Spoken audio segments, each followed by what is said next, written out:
Greetings YouTube. I hope you're enjoying the city lights of the Gold Coast looking over the hinterland. I just like to make a quick video called Why You Should Never Fear Debt. When you think of debt, it can be this spooky thing that you think unpaid loans can lead to incarceration and have you blacklisted from society, and henchmen knocking on your door, repossessing your things, and never being able to get credit again. When to give you a quick backstory, about 12 months ago, I had a 30k personal loan in which I probably made about 3 repayments, and initially I called them up wanting to give them X amount of money a week that I could afford, to which they declined, and I decided, fuck these guys, they can get nothing if they wouldn't meet me in the middle. As time went by, I assumed that I wouldn't get a loan again. My credit rating would be screwed, and I would probably end up going to court and all this other nonsense. When in reality, as time went by, I defaulted on the loan, whatever that even means, and just simply cancelled the direct debit. A few months went by and I got a couple of phone calls off some ladies in Asia, or probably based in Sydney, with Asian accents, just asking me really vague questions. They would even contact my mutual friends on Facebook, people that I didn't even know, the most random people, and ask about me and stuff. They never really put much effort in at all to kind of locate me, and even if they did, what were they going to do? I'd simply just hang up the phone.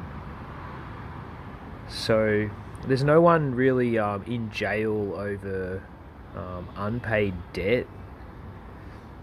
And as for the credit rating, probably about 8 months after the initial default on the loan, I actually needed to pay some bond for a new apartment that I got, and I borrowed $2,000 quite easily just off a cash loan website. Another couple of weeks later, I borrowed another $700. So even though I allegedly got some default, I was still able to borrow. And I will probably end up defaulting on these as well if I see fit. So for someone who hasn't invested in mortgage, and the bank can't repossess my home, or my car isn't up for collateral, it really makes no sense why I would even pay these people back, especially when they are all insured, these finance groups. So it's not even real money, it's just monopoly money. If people don't pay them back, all that happens is they just don't profit anymore. They don't actually get $30,000 out of a safe and bring it to you in a briefcase. They don't actually lose money. It's just numbers on a screen and a smoke screen, which probably depends or relies upon a collective ideology where they cut their losses, the 10% who go rogue on the loans, or 5% or 1%. That doesn't matter when 90% of the bootlickers are paying and they are still profiting. So it all just comes down to numbers. Someone once put it to me as the bank manager of St. George Bank doesn't lose sleep at night over myself not paying back $30,000. It all just comes down to magic numbers that are added and erased, and you see this running gag throughout the media that the country is in debt. In debt to who? You know what I mean? Is the Prime Minister going to be arrested? Are previous prime ministers going to be arrested because the country is in billions and billions of dollars of national debt? It really is just a fucking mockery, and just a fucking skit on TV to try to legitimize money and create something out of nothing. So the reason I make this video is because, in case there's viewers out there who were once like me and really took this stuff seriously, why would I leave myself short? And why would a mother leave herself short to not pay her feed her children just so she can pay back finance people? Out of fear, why would you fear these people when there's no criminal or authorities or legal matters attached to these finance groups? They can only use fear, and it's not even like really fear. And then you have all these other businesses that are in on the rod as well. We can manage your debt for you, and they get a percentage, and the whole thing is just one big fucking extortion and one big illusion. So when I found out that these finance groups are all insured and it's just numbers on a screen, not even real money, why the fuck would I worry about them? And the people who were ringing me up don't even care about the people they're chasing this so-called money for. They're only just getting paid and doing their job. They don't lose sleep over you either. The only one who loses sleep is you. You're the only one that really cares about it.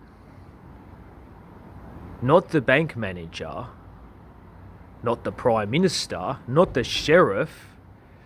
Just an illusion created by an algorithm and magic numbers and monkeys pushing buttons. You would think or wonder how far you could really go with it. Like, why don't people take more of a plunge and just borrow ridiculous amounts of money and try to invest it into property and really take a big punt? What have they got to lose? Or we'll go bankrupt. So what? Didn't Donald Trump go bankrupt 3 times? Who really cares? It's all just one big fucking monopoly game at the end of the day. That's all it is. And realistically, like, you could borrow 200,000. If you can borrow 30 and get away with it, you could borrow 200, I'm sure. And you might think, I would just leave the country. Why would you have to? Who's going to come after you? As I said, the police sheriff isn't going to come after you. And you don't even need reasons. But realistically, in the worst case scenario, theoretically, if the police sheriff happened to come and summon you, which wouldn't happen, you could say I was under mental duress and I had family circumstances and play the mental health card, which is also another fucking rort pushed by society, and get away with it. There really is no consequence to any of this stuff. Unless, of course, you have a mortgage and you have an asset or an agreement where your vehicle is collateral. You really have nothing to lose. There is no need to fear debt, and nobody